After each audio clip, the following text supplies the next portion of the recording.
ED वाले बार बार केजरीवाल जी के पते पर प्रेम पत्र भिजवा रहे हैं और उनसे पूछ रहे हैं कि चचा कभी तो बुलाओ हवेली में, बताओ कब हम तुमसे करें अपने मन की बात। मगर केजरीवाल जी भी कॉलेज की दिलजली हसीना की तरह ईडी की हर चिट्ठी पर लात मार के उसे वापस भेज दे रहे हैं। लगभग मना कर दिया। 4 बार बुलावा मिल चुका है मगर केजरीवाल जी ईडी के साथ केबीसी खेलने को तैयार ही नहीं हो रहे।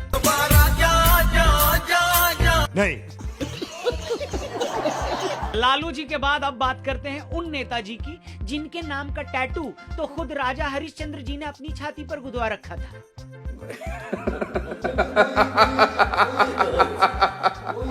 जी हाँ, हम बात कर रहे हैं ब्रह्मांड के सबसे ईमानदार नेता अरविंद केजरीवाल जी की। Oh my God! ईडी वाले उन्हें बुलावे भेज भेज कर परेशान हो गए मगर केजरीवाल जी ने हर बार मिलने से लगभग मना कर दिया।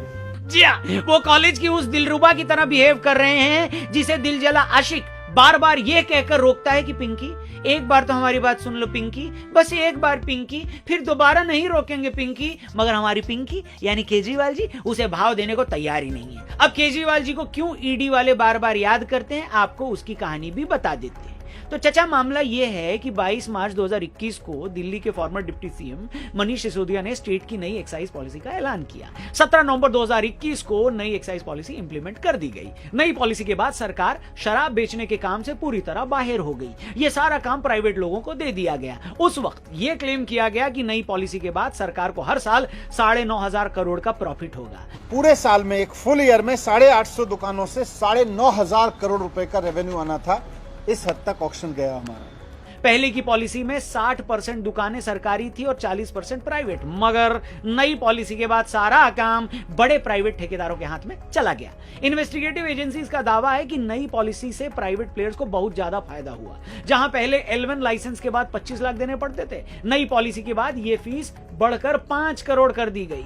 इससे हुआ यह कि ज्यादातर छोटे जो ठेकेदार थे वो बिजनेस से आउट हो गए। नई पॉलिसी में थोक विक्रेताओं का प्रॉफिट 5% से बढ़ाकर 12% कर दिया गया। डीलर का कमीशन बढ़ाने से सरकार को भारी नुकसान हुआ, उसका रेवेन्यू घटकर सिर्फ 2 से 3 करोड़ रुपए हो गया। एजेंसीज का इल्जाम है कि बढ़े हुए कमीशन का पैसा आम आदमी पार्टी के नेताओं के पास जाने लगा। इतना ही नहीं, बाद में शराब के दाम भी बढ़ा दिए गए। ईडी और सीबीआई दोनों ने अपनी रिपोर्ट में इल्जाम लगाया है कि एक्साइज पॉलिसी में चेंज करके भारी गड़बड़ी की गई है।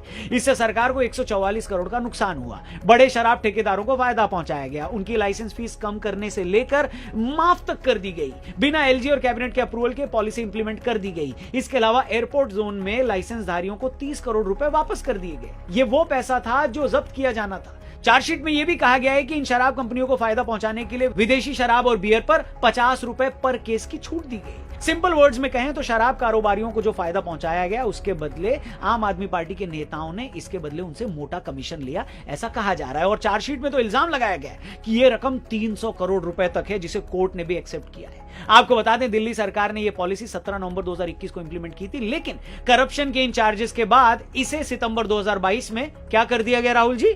खत्म। जी हाँ, इस मामले में मनीष सिसोदिया 11 महीने से जेल में बंद हैं। उन पर आरोप था कि उन्होंने बिजनेसमैन अमित अरोड़ा से 2 करोड़ 20 लाख की रिश्वत ली। गैर कानूनी तरीके से शराब कंपनियों को 144 करोड़ की छूट दी गई। जांच में यह भी पता चला कि सबूत मिटाने के लिए उन्होंने 14 फोन और 43 सिम कार्ड भी बदले। इसी तरह के इल्जाम में संजय सिंह भी कुछ महीनों से जेल में बंद है। अब लोग ये सवाल कर रहे हैं कि क्या इस मामले में केजरीवाल जी भी गिरफ्तार हो सकते हैं क्या? तो जवाब यह है कि हाँ, इसकी पूरी पॉसिबिलिटी है, क्योंकि इस मामले में सीबीआई और ईडी दोनों ही पूरी तैयारी के साथ आगे बढ़ रहे हैं। इन एजेंसीज ने पहले घोटाले के सारे ट्रेल का पता किया, पैसा कहां से चला, किसके पास से होता हुआ कहां पहुंचा, फिर उन लोगों के आपस में रिलेशन एस्टैब्लिश किए गए, फिर मनीष सिसोदिया और संजय सिंह जैसों के नाम पहले एफआईआर में आए और फिर चार्जशीट में। अब एजेंसियां केजरीवाल जी से भी पूछताछ करना चाह रही हैं। ईडी इनको अब तक 4 बार समन भेज चुकी है, मगर वो पेश ही नहीं हो रहे हैं। कोर्ट ने भी यह माना है कि एजेंसियों ने इस मामले में अब तक 338 करोड़ रुपए के घोटालों के सबूत दे दिए हैं। इससे यही लगता है कि जिन भी लोगों के नाम इसमें आए हैं उनके लिए आने वाले दिन आसान नहीं होंगे। आम आदमी पार्टी के सीनियर नेता अक्सर कहा करते थे कि ये सब मिले हुए हैं जी। और इस शराब घोटाले में जब एजेंसियों ने शराब माफिया से लेकर बीच के डीलर से लेकर नेताओं के लिंक देखे हैं तो वो भी यही कह रहे हैं कि हाँ हाँ सब मिले हुए हैं जी। हम गधे। मारो मुझे, मारो मुझे, मारो।